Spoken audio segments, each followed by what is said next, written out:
the achingly vast universe and where it's all headed, well, we have something for you. Ever since the Big Bang, the universe has been drifting and expanding. The birth and death of stars leave an aftermath of galaxies, planets, and even living organisms. This includes the sun, planets, and our solar system. At the center, the sun swept in smaller elements like hydrogen and helium.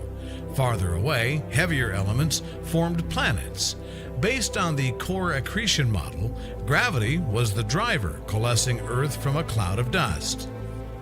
Though Earth was neatly orbiting the sun as a rocky mass 4.5 billion years ago, no organism could survive there. Radiation from the recent supernova kept the planet extremely hot, its surface molten, and oxygen was non-existent. Plus, incredibly massive meteorites and asteroids frequently slammed onto the surface. The Earth got so hot it began melting. Heavier material sank to the bottom. Lighter stuff rose to the top. Some elements evaporated. This transformation created the Earth's layered core and mantle, crust, atmosphere, and magnetic field. Without it, Earth would be blasted by harmful late bombardment stage. There is no life. Temperatures are extremely hot, with frequent volcanic activity and hellish environments. The atmosphere is nebular, possibly early oceans or bodies of liquid water. The moon is formed around this time, probably due to a protoplanet's collision into Earth. In addition, there's reason to believe that these collisions could have sparked the chemical building blocks for life, DNA.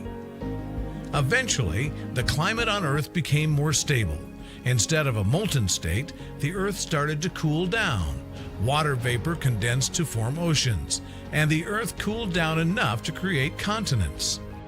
Vale-Barra became Earth's first supercontinent. Photosynthetic organisms appeared between 3.2 and 2.4 billion years ago and began enriching the atmosphere with oxygen. Single-celled organisms consumed the sun's energy.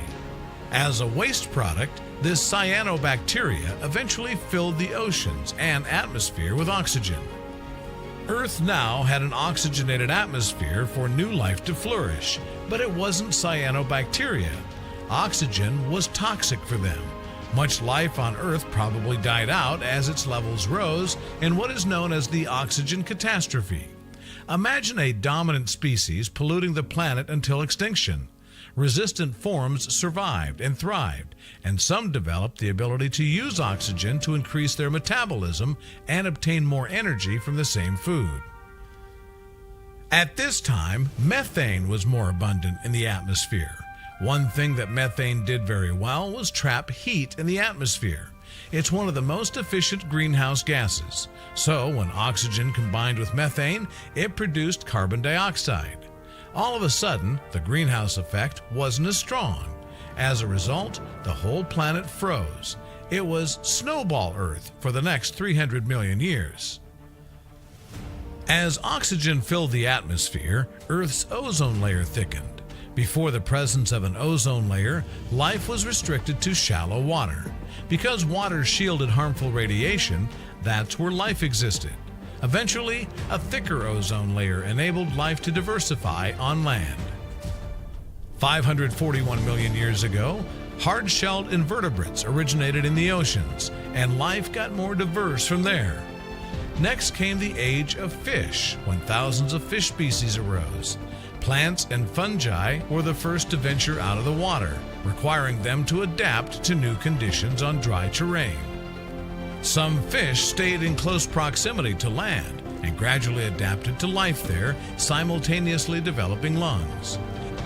Amphibians were the first vertebrates to make the move to land. The transition to life on land benefited these creatures because there was no predators to begin with, and food was plentiful. That was the start of the age of amphibians. Then, 250 million years ago, was the Permian extinction, which caused extinction of 95% of all living species.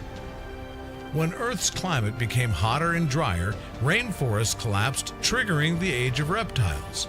Unanimously depicted by Tyrannosaurus rex, locked in eternal conflict with mortal enemy Triceratops. Because reptiles evolved to dry land conditions, they gained a unique ecological advantage. Also notable is that Pangaea existed as one supercontinent in this era. Dinosaurs lived on one supercontinent.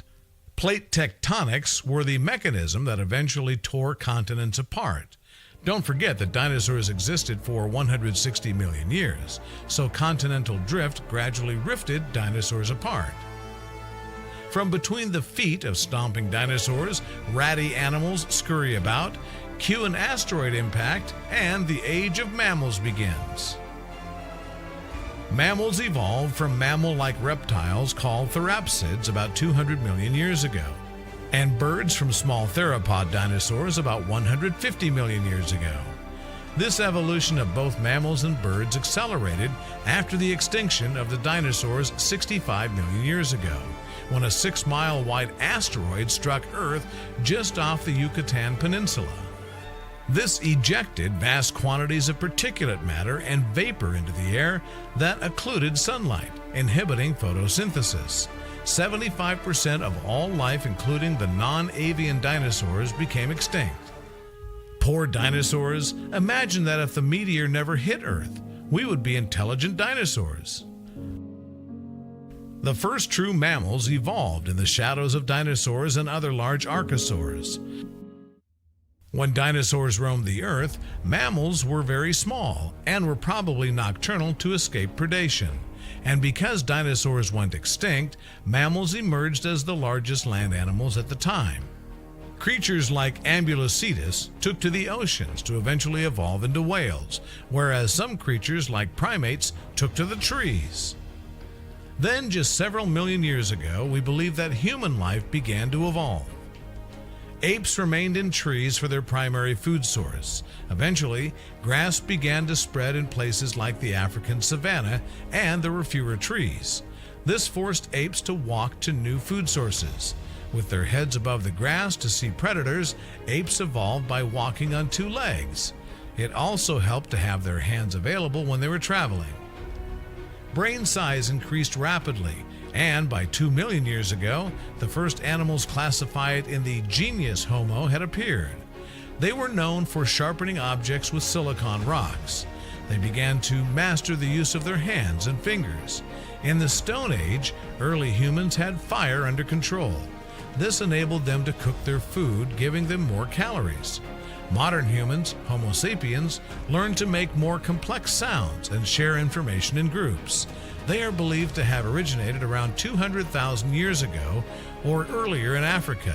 The oldest fossils date back to around 160,000 years ago. And since then, humans have struggled to survive, or maybe Earth has. 5 billion years to build the Earth, and only several years to ruin it. What do you think about Earth's story? Share your thoughts in the comments, and don't forget to hit the like button below the video and click subscribe to stay with Googleplex.